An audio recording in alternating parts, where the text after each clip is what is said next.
के यहाँ व्यवहार में, तो इस भगवान के प्रति अर्थात अंदर से भाव रखे और अपना व्यवहार अच्छा रखे। और सेवा में, तीसरा भजन की बात है, सेवा में जीवन रहे, अर्थात हम ये ख्याल रखें कहीं भी रहें कि पहला है कि हमारे किसी भी हरकत से, क्रिया से किसी को दुख ना हो, तो इसको बोलेंगे ये सेवा में जीवन है। मेरे को भजन वजन ज़्यादा नहीं आता, पर फिर भी जैसा कभी सोचा कि भाई भजन क्या, तो यही आया। अब तुम कहीं भी रहो तो पहला भजन यही है कि हमारे किसी भी कर्म से, रहने से, बोलने से या और कुछ भी क्रिया से किसी को दुख ना हो। पहले सबकी खुशी का ख्याल रखना, बाद में अपना देखना, तो ये सेवा है, यही भजन है। इसके आगे आता है हमारे पहले गुरु माता पिता हैं, इसलिए माता पिता की जो बात मानते हैं, श्रद्धा से उनकी सेवा करते हैं, बढ़िया बोलचाल रखते हैं, तो उनको हमारे गुरुदेव बोलते थे कि आयु, यश, बल, यानी कि उसकी और निरोगता, चार चीज़ बढ़ जाती है। तो इसलिए माता पिता का उपकार न भूलें, हरदम गुरु के विनय में रहें। जो भी अपने से बड़े हैं उनके प्रति हम श्रद्धा भाव रखें, कुछ अपने को ज़्यादा ना बनाएं। तो इसलिए हरदम गुरु के विनय में रहें, दोस्तों से स्पर्धा ना करें, होड़ ना करें। आपस में बच्चे या बराबर वाले, अरे तेरे को कुछ नहीं, मेरी बात सुन, तो इसलिए ऐसी होड़ ना करें। इसलिए राम जी है ना, भगवान कृष्ण जी भी हैं, राम जी हैं खेल में लक्ष्मण को, भरत को जिता देते हैं, जबकि वो यूँ रहता है सबको हम जीत जाएं, लेकिन फिर भी वो देखते हैं कि इनको दुख होगा, छोटे हैं, तो वो औरों को जिता देते हैं। और नहीं तो जब कैसा ही मित्र हो, आपस में जब होड़ लग जाती है ना, तो तब फिर आप अपनी में पर अड़ जाते हैं। तो इसलिए होड़, स्पर्धा ना करें और एकाग्र चित्त से पढ़ें।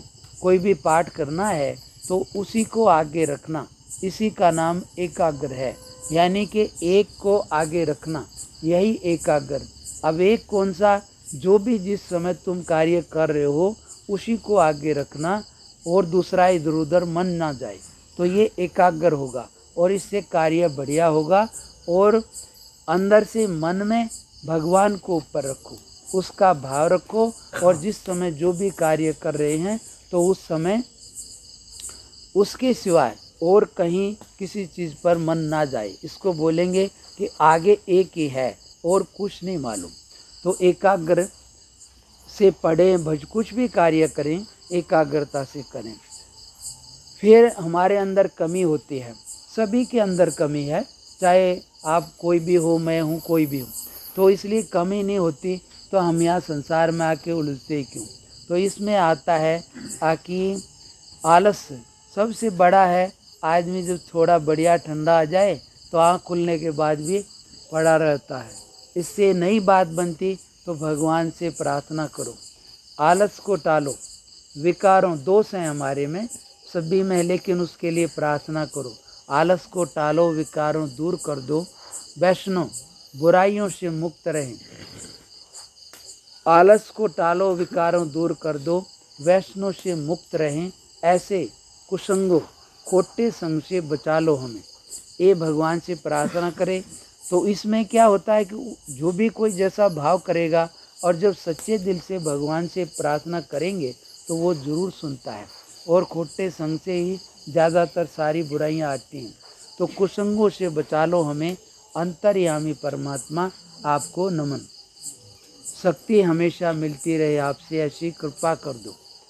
ऐसे ही मन, वचन और काया से भजन, जैसे अभी हमारे को बोला कि मन, वचन और काया से दुख किसी को हम ना दें, चाहे ना कुछ भी किसी का, पवित्रता ऐसी रखें हम।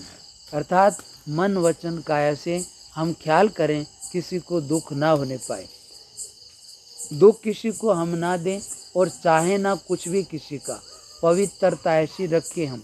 आदमी मित्र के पास जाता है, उसमें मिलने में कोई बात नहीं है, लेकिन जब एक खुशी होती है बिना किसी बात के, लेकिन मित्र से ही कुछ चाहना आ जाए तो वो खुशी नहीं रहती है।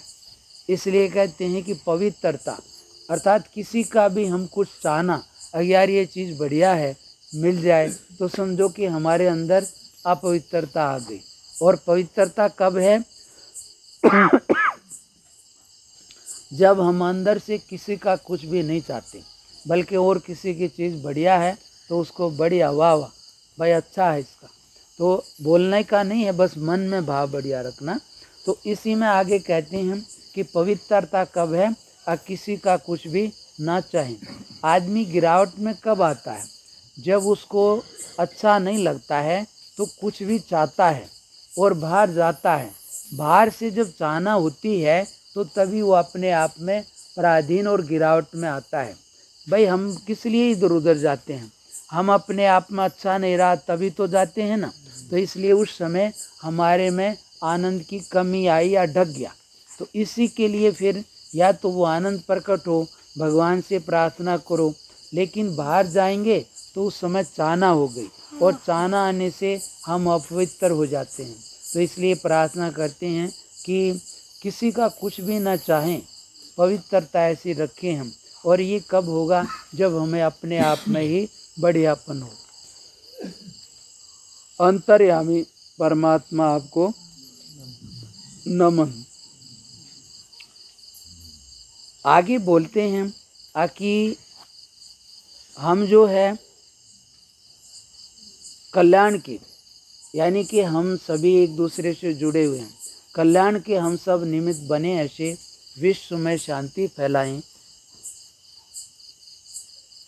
अंतर्यामी परमात्मा आपको नमन।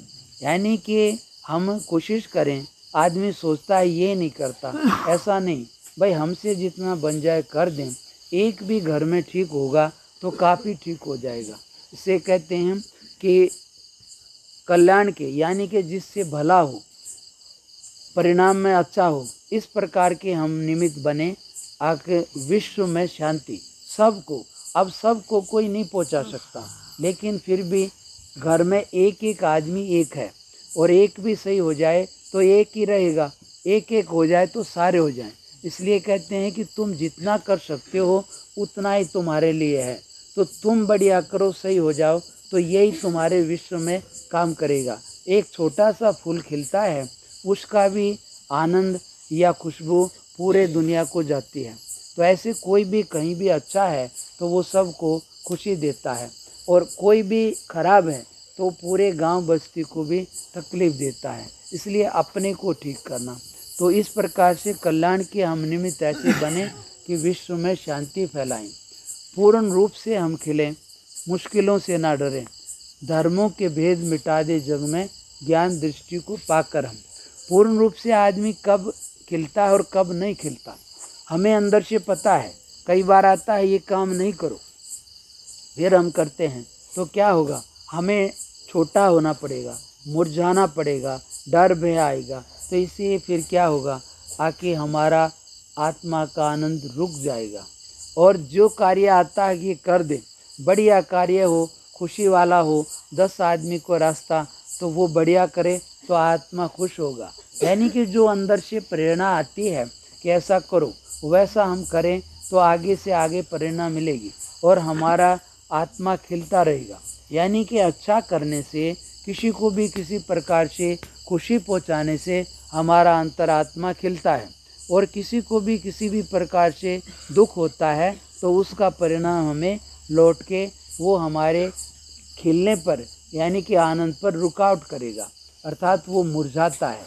तो ये कोशिश करें कि हम ऐसे ही कर्म हमसे हों जिससे हमें भी खुशी हो और औरों को भी। इससे हमारा आत्मा खिलेगा।